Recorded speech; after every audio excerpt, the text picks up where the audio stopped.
Agora tem um assunto bem importante que vale para as duas, tanto para os meninos como para as meninas, que são as disfunções miccionais, né?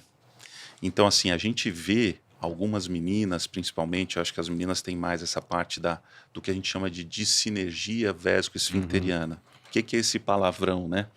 A bexiga, para ela esvaziar, ela tem uma musculatura que contrai, mas o esfíncter que fica lá na saída do funilzinho, que é a bexiga, ele tem que relaxar, né? Ele tem que relaxar para que a bexiga contraia e a urina saia. Sim.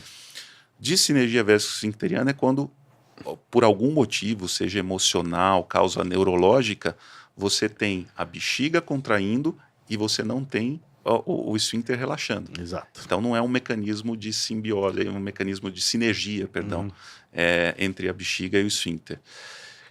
É muito comum isso daí, Rafael, no dia a dia, no consultório? É mais comum em menina, em menino?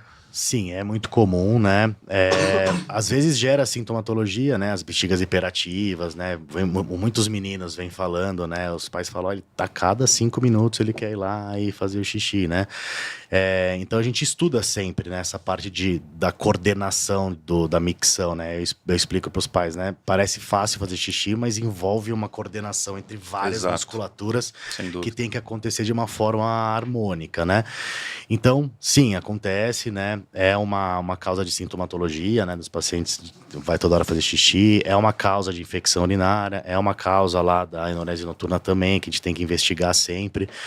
Então, precisa estar atento, né, a essa parte da frequência da micção, da quantidade da micção, dos sintomas que a criança tem, né? Os pacientes às vezes têm aquele incômodo no períneo, a criança não sabe muito bem falar onde que é, por causa da contração, né? Então, a gente estuda e faz o tratamento, né? Da forma menos invasiva possível os exames, né? Porque os exames que tem, né, que fazer um estudo urodinâmico numa criança nem no adulto é fácil, né? No adulto já não é fácil, imagina então, na criança, né? A gente, né, normalmente tenta pular essa parte, mas faz o diagnóstico, faz o tratamento, vai muito bem e envolve tudo isso, né? A parte pode ser parte psicológica, pode ser uma parte, né, neurológica, então envolve toda uma abordagem igual na enurese que a gente faz, né?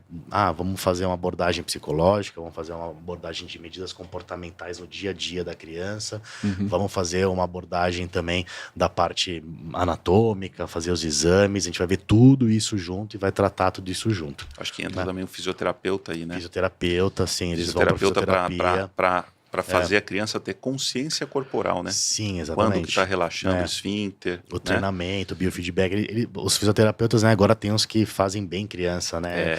Que antigamente eu tinha um pouco de dificuldade de achar um fisioterapeuta que fizesse. Isso que eu ia falar. É muito específico, né? Fácil, agora né? temos umas ótimas, maravilhosas. E que assim, são vocês têm que minhas. treinar, né? Vocês têm que treinar. Chamar pessoas de confiança e dizer assim, ó, vem trabalhar com fisioterapia do assoalho pélvico em crianças.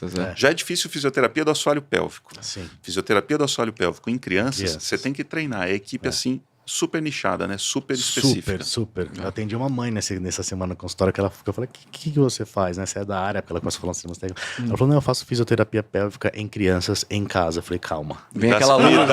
Me dá seu cartão já. Nossa! Eu preciso de você.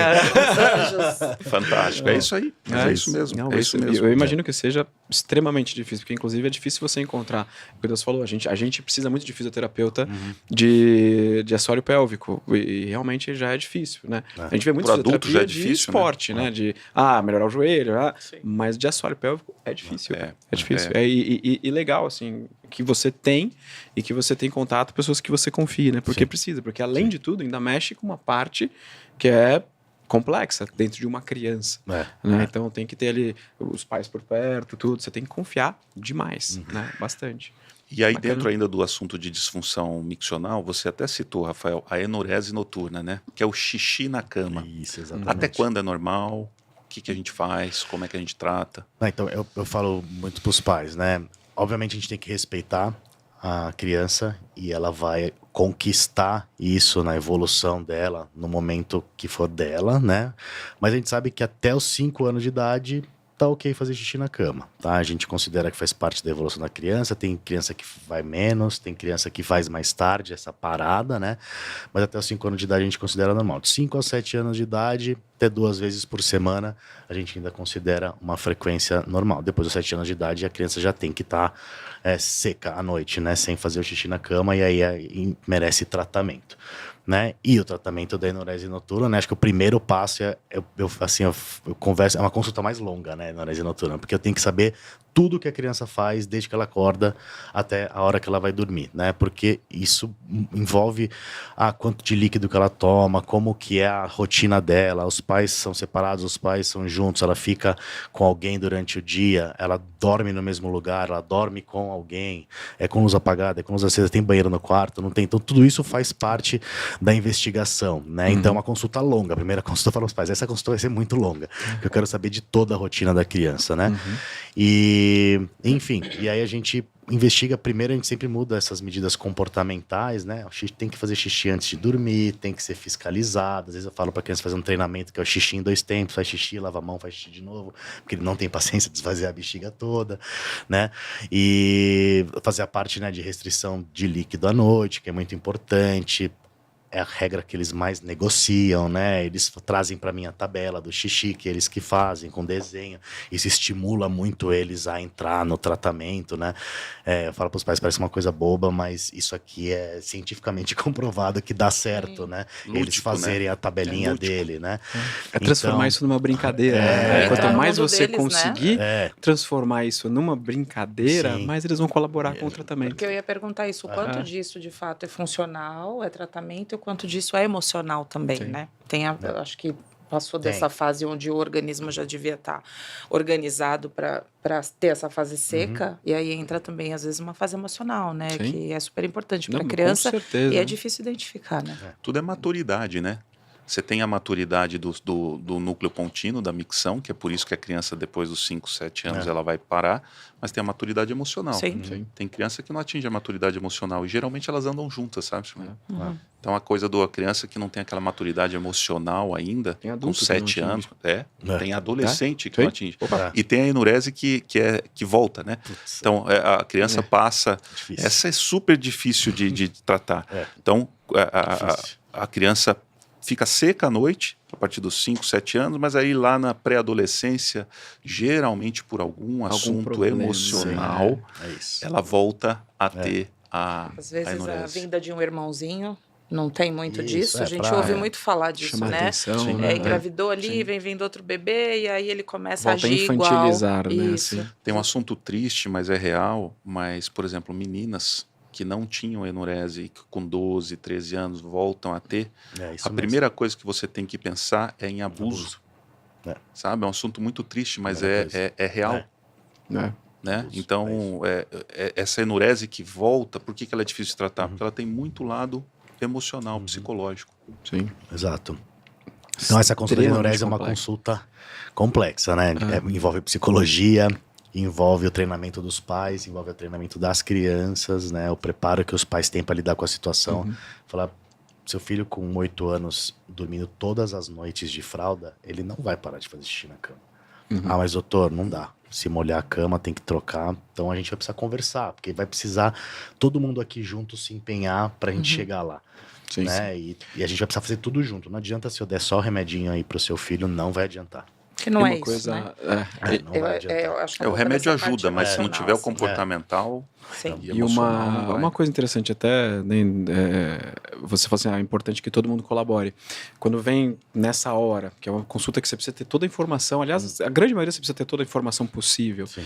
Você pede para eles voltarem, vai só geralmente a mãe e a criança. Você pede, não, eu quero que vocês voltem depois com a mãe, o pai, a babá, a criança. Quanto mais informação de todo mundo, que às vezes tem casos, por exemplo, que a babá é quem mais fica com a criança. Isso, O pai né? Isso trabalha, cada a mãe vez mais trabalha, frequente. a babá tem que estar. Né? Então, Ou o pai passa o final de semana, a mãe, pais separados, o pai passa uma semana, a mãe passa outra. Você vai vir só com a mãe, você vai perder uma semana de informação.